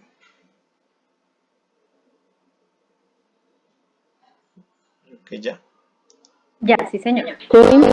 Listo, dale. Entonces, por ejemplo, este es Cielo. Entonces, Scientific Electronic Library Online. Entonces, listo, ahí encuentra, y acá es importante empezar a buscar por términos principales. Entonces, ayer Lili nos hablaba de seleccionar unas palabras clave. Entonces, identificar cuáles son esas palabras clave de nuestra investigación. Digamos acá, práctica pedagógica. Entonces, ahí buscar.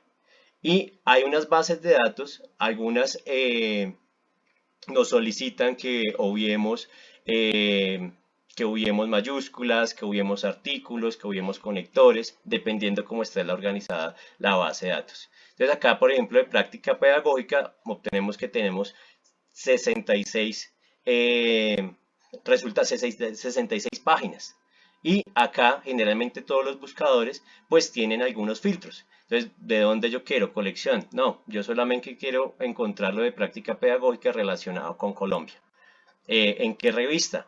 Entonces, pues acá salen el número de revistas que reúne este buscador. ¿En qué idioma? Inglés, francés, portugués, español, y de qué año. Entonces, pues acá es importante porque si yo quiero aportes actuales, pues voy a seleccionar los años más recientes. ¿En qué temática? ¿En qué área? ¿En qué citación? En fin, salen bastantes filtros. Entre más uno filtre la información de acuerdo a la necesidad que tengamos, pues va a ser más sencillo y más puntual encontrar ese concepto o esa revisión conceptual o ese antecedente que estamos buscando. Entonces, pues son herramientas bastante prácticas que hay como que meterse, empezar a explorar, empezar a mirar qué es lo que hay, cómo está organizado cada buscador, qué encontramos, de qué forma lo podemos buscar, pero todo basado en esas, todo basado en esas palabras clave que tiene precisamente nuestra investigación. Si ya tenemos definidas esas palabras claves, pues va a ser práctico. ¿Listo? Entonces, pues mira, por ejemplo, este fue el resultado de nuestra búsqueda ahorita. Entonces nos salió este artículo. ¿Listo? Y acá, importante, esta estructura, el resumen. No es necesario, en ocasiones yo considero que bueno, lo que aconseja también la mayoría de personas es basarnos en el resumen. Si el resumen nos sirve, pues bienvenido sea, o si no, pues empezar a eliminarlo y no empezar a descargar tantas cosas, porque en ocasiones nos llenamos de cosas que finalmente no nos aportan. Y de igual forma, las referencias. Esta es fundamental, revisar las referencias y empezar a indagar y hacer como esa reconstrucción de cuál es la fuente de ese concepto puntual. ¿Listo? Ya dejo de presentar acá. Si porfa me apoyas, dale con la otra. Y en cuanto a los buscadores, eso es en cuanto a los buscadores, para tenerlo en cuenta. Tener en cuenta que al momento de hablar de los referentes o del marco conceptual, marco teórico, pues son apoyos, es el apoyo que nos está dando y desde donde nos estamos posicionando a nivel teórico. ¿Listo? Entonces yo voy en mi investigación práctica pedagógica, la concibo como tal, de acuerdo a tales autores. ¿Listo? Es también la postura que ustedes como investigadores están tomando. ¿Listo? Y desde dónde se están parando, desde dónde se apoyan. Eso en cuanto a los buscadores. Entonces pues ahí hay varios, existen muchísimos a nivel nacional e internacional. Estos son como a nivel latinoamericano. Generalmente cada universidad tiene como un buscador propio y en las bibliotecas de cada universidad reúnen varias bases de datos. Hay unos que son pagos, ¿no? Hay unos que son pagos, entonces hay que entrar con usuario institucional. Listo, dale. Vale. En cuanto ya hablando un poco de la metodología, entonces pues es necesario ya, como les decía, este juego de fichas, empezar a mirar dónde estamos, en qué paradigma nos paramos, en qué enfoque estamos posicionados, en qué alcance, y de acuerdo a eso pues sale nuestro desarrollo metodológico, que tiene que tener relación directa y pues la consecuencia de los anteriores elementos. Entonces, a nivel cualitativo, estamos hablando de unos tipos de básicos de diseño metodológico que lo que buscan es como comprobar esa hipótesis. Como sabemos, y como lo decía Dali, con la estructura del diseño, estoy hablando del diseño cuantitativo, perdón, olviden lo anterior. En cuanto a lo cualitativo, vamos a retomar primero el cualitativo. Entonces, en cuanto al cualitativo, lo que buscamos, pues el diseño que nos presentaba también Dali, es que no hay un diseño tan estructurado fase a fase, sino pues que hay ires y venires en la investigación cualitativa. ¿Por qué razón? Porque eso no es una investigación lineal, es una investigación que se va nutriendo a medida que va avanzando. Si bien tiene unos referentes conceptuales, unos referentes teóricos, unos elementos básicos que la orientan, también a medida que uno la va ejecutando, pues van surgiendo algunas variables que deben ser controladas. ¿Listo? Entonces, de acuerdo a eso, pues tenemos los diseños de la investigación cualitativa, que son formas de abordar el fenómeno, que son flexibles, que son abiertos, que no hay fronteras, no hay límites, es decir, entran en juego con todo este paradigma cualitativo, con todo el paradigma constructivista, con todas las características dialógicas y formativas. Entonces tenemos un diseño de teoría fundamentada, que algunos son sistemáticos, usted relaciona las fases exactas que va a llevar su investigación, otros que son emergentes, que como les decía, van surgiendo y que tienen algunos procesos para el análisis de información, como la codificación abierta, la codificación axial, la codificación selectiva o la generación de alguna teoría. ¿Listo? Son algunos procedimientos que en ocasiones nos podemos basar en algunas herramientas tecnológicas que ya nos sirven para ayudar a hacer algún tipo de codificación. Por ejemplo, Atlas-T es una de las herramientas que nos sirve para analizar la información. Hay otros diseños que ya son etnográficos, entonces ya vienen más con el constructivismo, vienen más con el estudio o grupo, organización o comunidad o elementos culturales específicos. ¿Listo? Entonces aquí ya ustedes pueden utilizar algunos métodos un poco más mixtos, macroetnográficos de descripción, diarios de campo, observación participante. Entonces son diseños más de intervención que tenemos. Hay unos diseños que son fenomenológicos que explican y describen las experiencias que tienen determinadas comunidades respecto al fenómeno de investigación. Entonces ya se puede abordar desde la fenomenología hermenéutica o desde la empírica. La más relacionada, la más usada en lo cualitativo es la fenomenología empírica, que es ya cuando entramos a establecer algunos instrumentos como entrevistas semiestructuradas, cuestionarios, encuestas abiertas, donde empezamos a dialogar con la persona para conocer cuál es esa perspectiva y esa experiencia que tiene la persona sobre ese fenómeno. Y hay un diseño, el siguiente diseño, que es un diseño que bastante utilizado entre los maestros, que es el de investigación-acción. Entonces es ya cuando empezamos a construir en comunidad. ¿Listo? A partir de ese contexto, porque estamos inmersos en ese contexto educativo, empezamos a crear en comunidad y empezamos a ver cuáles son las soluciones que le damos a esa problemática. Entonces se basan en bases cíclicas, nos dice acá, en el espiral de actuar, claro, porque va y viene, no tiene un punto definitorio. ¿Qué se busca? Se busca que sea práctico, que sea participativo, y ya acá viene investigación, acción participativa, investigación, acción educativa y algunas variables que han surgido en los últimos años, y en el tema educativo es el que más se ha usado. Hay otro diseño que es el diseño narrativo. Es la reconstrucción y la vista de ese fenómeno, el abordaje del fenómeno desde la historia de vida de los participantes. Entonces, por ejemplo, desde el nicho de sistematización podríamos optar por el diseño narrativo en cuanto empezamos a hablar con cada nicho, a reconstruir esa experiencia del trabajo en su nicho pedagógico. Cómo fue al inicio, cómo se sintió, cómo fue después. ¿Listo? Y se empieza a reconstruir de forma cronológica. Entonces es cuando se empiezan a hacer más diálogos, más entrevistas, algunos de pronto por grupos focales, ya dependiendo son los instrumentos y elementos que se quieran recoger. ¿Listo? Eso en cuanto a lo cualitativo. Ahora sí vamos a lo cuantitativo. Lo cuantitativo ya como es más estructurado, entonces pues ya vienen con diseños experimentales, diseños no experimentales, diseños cuasi experimentales, que lo que buscan es comprobar esa hipótesis prácticamente que tiene, y que un diseño, que un enfoque cuantitativo generalmente tiene una hipótesis para ser comprobada en la investigación. Entonces lo que busca ese diseño metodológico es comprobar esa hipótesis. Cuando se habla de diseños experimentales es cuando estamos hablando de aplicar pruebas que ya son reconocidamente test, que por ejemplo son reconocidamente validados por la comunidad científica, sino que usted lo va a comprobar, a revalidar con su comunidad. Entonces tiene toda una secuencia para aplicar este tipo de test, ¿no? El pretest, el posttest, y lógicamente este diseño metodológico, cuando se aplica este tipo de pruebas, pues deben ser con una objetividad bastante rigurosa.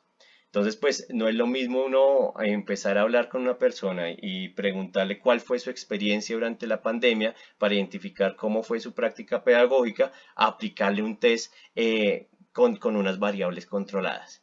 Estos tests generalmente pues vienen como con un, digámoslo de cierta forma, un esquema, se me fue la palabra, viene con un...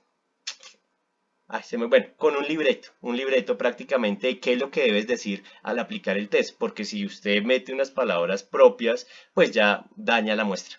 Y pues si daña la muestra, pues ya no se dañó su enfoque, se dañó su tipo de investigación.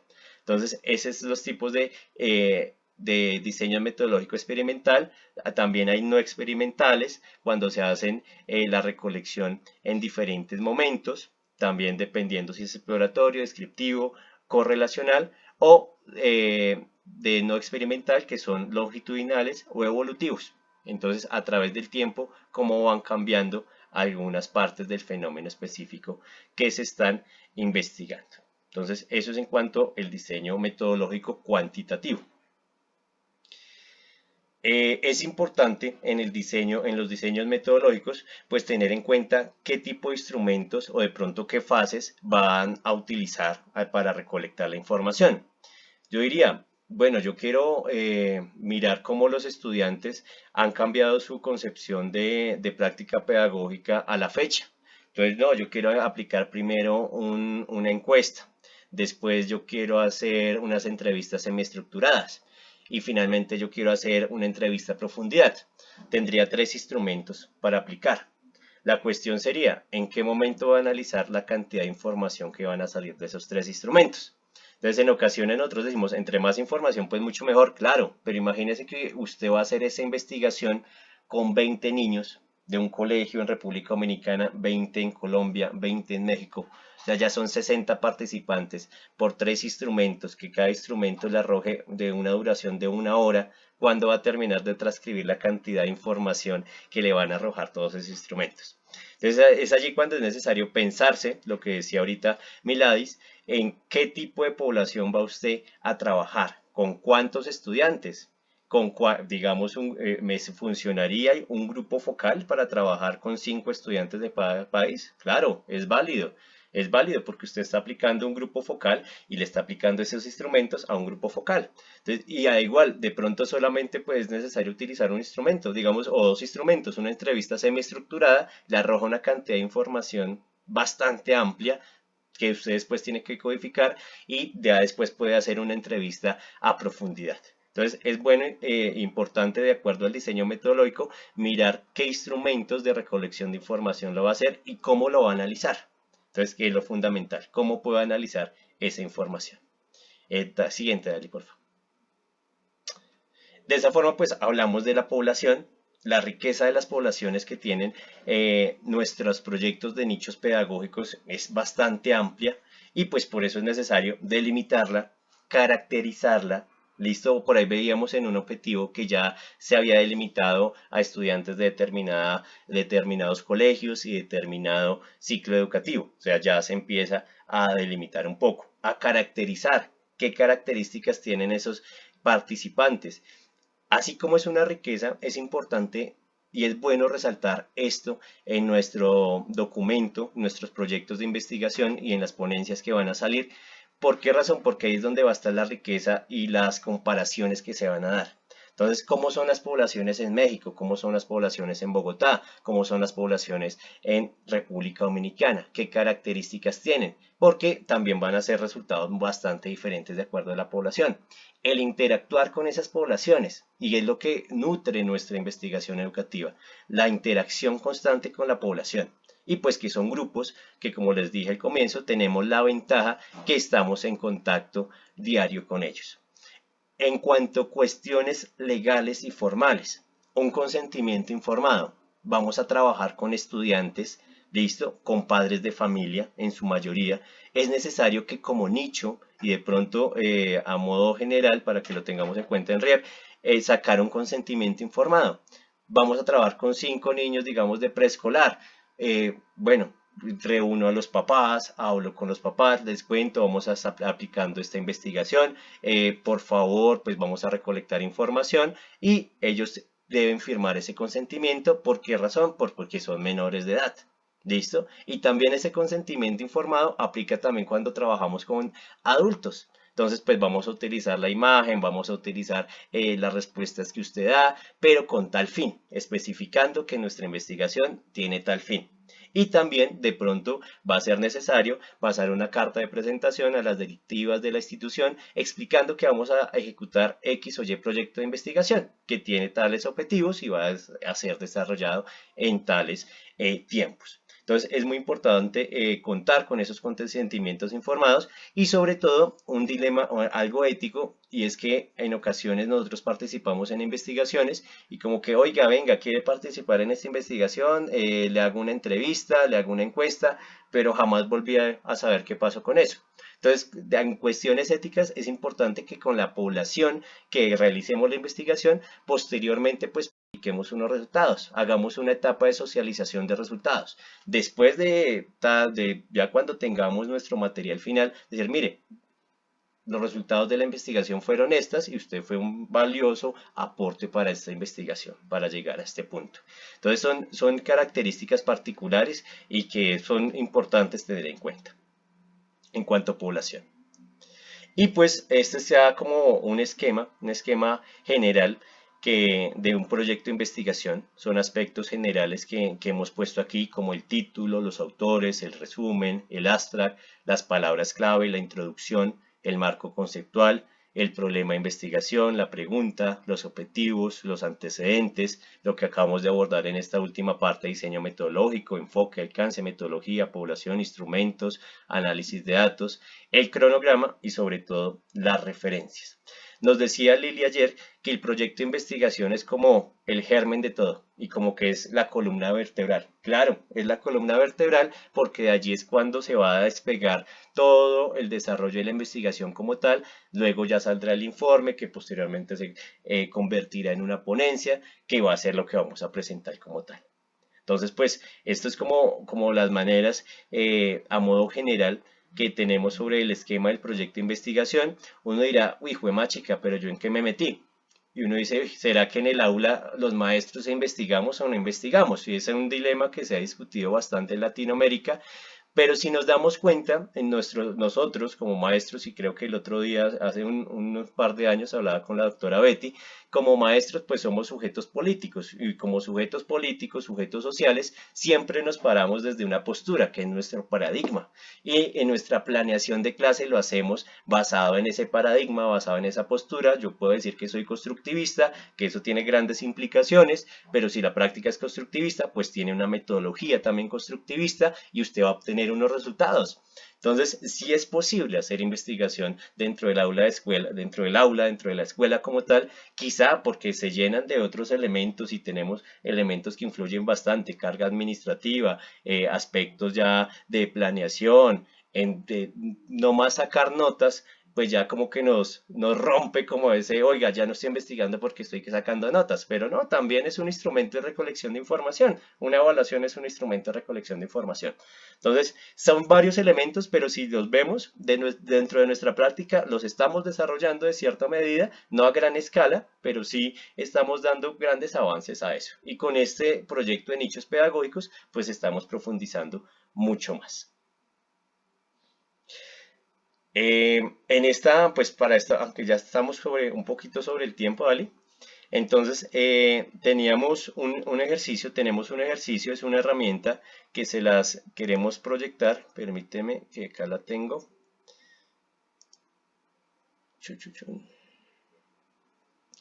Y se las vamos a compartir. El objetivo de esta herramienta es una matriz de síntesis de proyecto de investigación.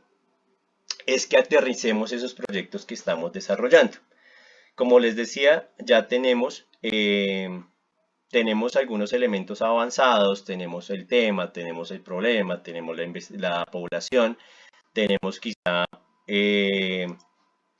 los objetivos, ya los tenemos, algunos generales, algunos específicos, pero pues la idea es como empezar a aterrizar un poquito más esos elementos en cuanto a los nutrirlos con el alcance, con el paradigma, con el enfoque, con la metodología, para ir nutriendo precisamente ese documento formal que vamos a ir construyendo.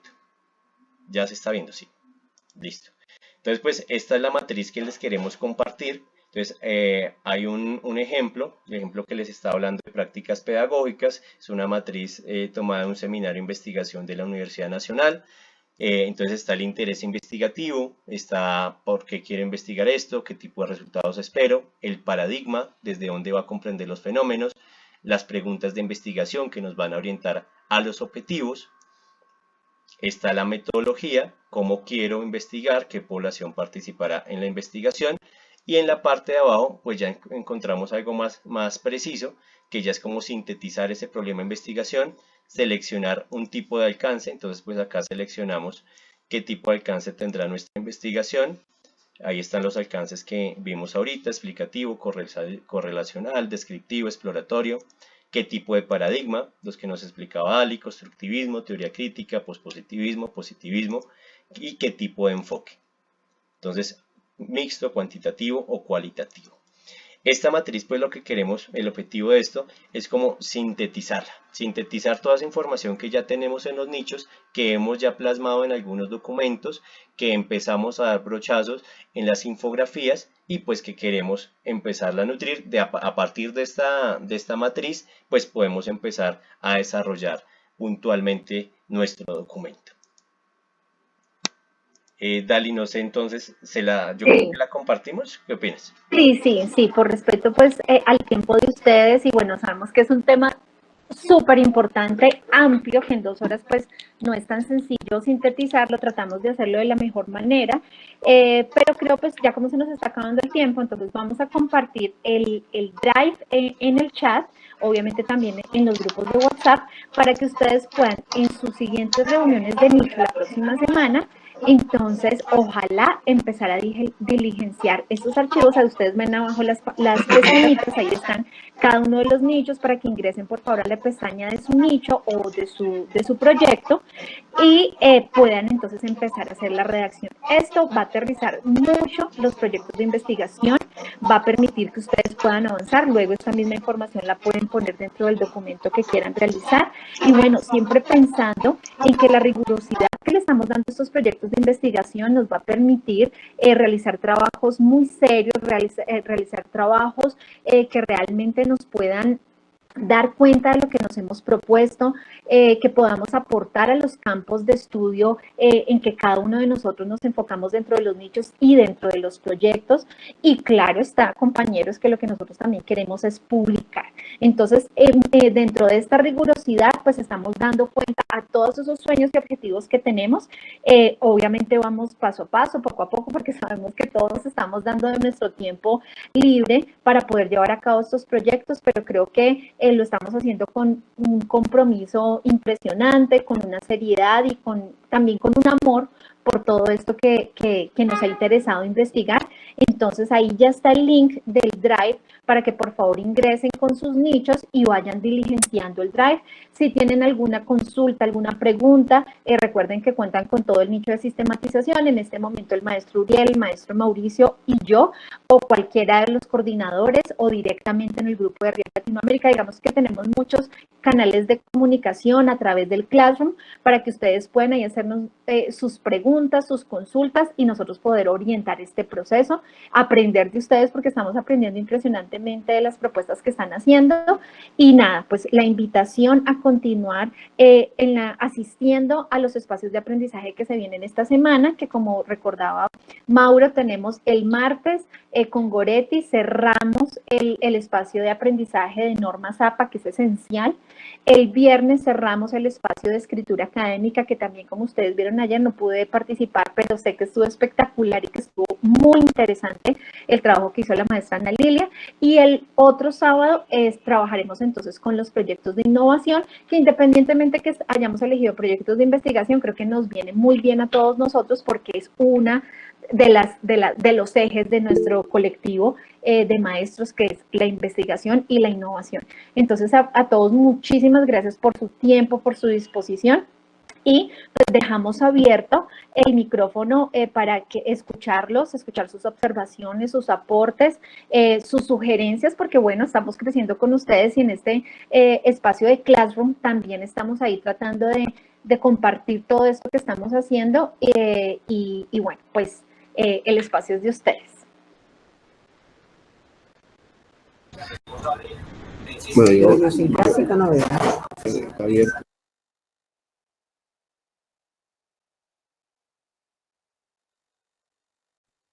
Muchas gracias por esta presentación, Dali, Mao. Excelente para nuestros proyectos, nuestros nichos. Con mucho gusto, Claudita. De todas formas, es muy importante que estos videos o sí, estas grabaciones de estos espacios de aprendizaje los estaremos cargando porque pues sabemos que no es tan sencillo sacar todo el tiempo de familia y demás en estas semanas que hemos tenido. Vamos a compartirlo para que los compañeros de los nichos que no pudieran asistir lo puedan ver en otro momento. Importante que todos los asistentes de hoy diligencien el formulario de asistencia que ya Mauro publicó también anteriormente, que compartan por favor no solo los aprendizajes del día de hoy, sino también sus inquietudes y demás dentro de los nichos, y bueno, pues que sigamos creciendo y fortaleciendo esos trabajos que realmente están muy interesantes. A todos muchísimas gracias y bueno, pues escuchamos también sus aportes. La doctora Beatriz pues está haciendo también su aporte en el chat. Nos habla de Elizabeth Kramer, que es una autora muy vigente de los métodos mixtos, que también no le dimos todo el tiempo necesario para estos enfoques mixtos. Solo como un comentario, muy agradecida. No, claro que sí, nos sirve muchísimo, maestra Beatriz, porque bueno, estamos ahí todos como aprendiendo y tratando de que la información sea completa para que den cuenta las necesidades de nuestros nichos. Maestro Hernando, adelante. Gracias, Dalila. Es lo siguiente, esta ilustración que ustedes nos han hecho, esta capacitación, excelente como primera medida, nos ilustra mucho y nos lleva pues a lo que nosotros realmente vamos a necesitar. La inquietud es esta. Esto es para la elaboración, diseño, construcción de un proyecto, ¿cierto? De un proyecto. Lo que nosotros iríamos a compartir en México sería una ponencia con base en esto. Así es, maestro Hernando, sí. Digamos que el espacio de hoy era orientar específicamente a los proyectos o nichos que se decidieron por el camino de la investigación. Por eso al final esa diapositiva que compartíamos con una estructura que es sugerida, obviamente cada uno de los nichos toma sus propias decisiones porque de eso se trata, de respetar el trabajo y las discusiones que ustedes han tenido y como los puntos a llegar. Es una orientación para nuestros proyectos de investigación, pero en el Congreso de IDEICE en República Dominicana, que cierra su convocatoria en septiembre, la idea es presentarnos con una ponencia a partir de la estructura que nos compartió ayer Ana Lile, que nos va a continuar compartiendo pues dentro de los espacios de aprendizaje, y lo mismo en el Congreso de RIEP vamos a presentar una ponencia. ¿Por qué? Porque el proyecto de investigación, digamos que no es tan fácil que lo tengamos completamente terminado para octubre y porque muchos proyectos y nichos se están vislumbrando, valga la redundancia, y proyectando para continuar después de octubre. Entonces, el ideal es que estos proyectos terminen muy bien estructurados y bien rigurosos de la manera en que hemos compartido hoy para que podamos publicar, porque compañeros tenemos apertura en varias revistas indexadas de República Dominicana, de México, acá en Colombia, varios espacios donde nosotros vamos a poder publicar nuestros proyectos de investigación y eso es lo que queremos, que todo este trabajo empiece a tener una divulgación muy importante que nos favorece a nosotros, nuestras escuelas, nuestros contextos y obviamente pues a los avances y resultados que logremos tener con estos proyectos. Entonces, estás en lo correcto, maestro Hernando. Sí, muy importante lo que decía Ali.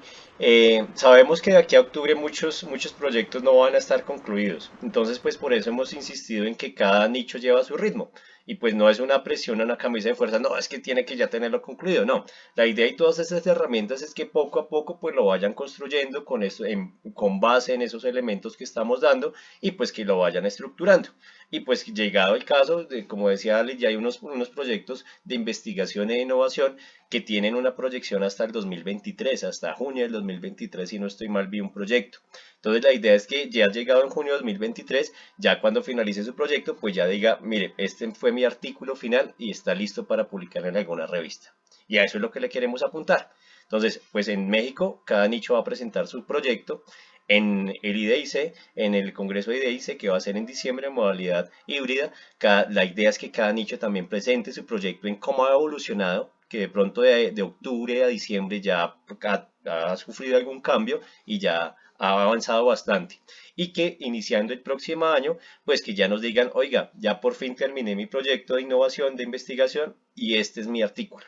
Entonces lo pongo a disposición de RIEP, qué opciones hay por publicar. Nosotros diremos, mire, hay convocatoria de tales revistas, o de pronto, pues, independiente, si usted ya tiene una revista en vista, pues publicarlo de una vez.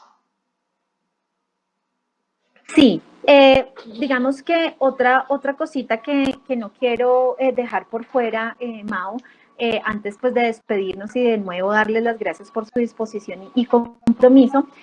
No sé si todos tuvieron la oportunidad de asistir esta semana a algunos de los dos espacios que dirigieron la maestra Goretti y la maestra Ana Lilia, donde compartimos ya algunos avances y la invitación específica para los miembros activos de RIEP para nuestro encuentro internacional en el mes de octubre.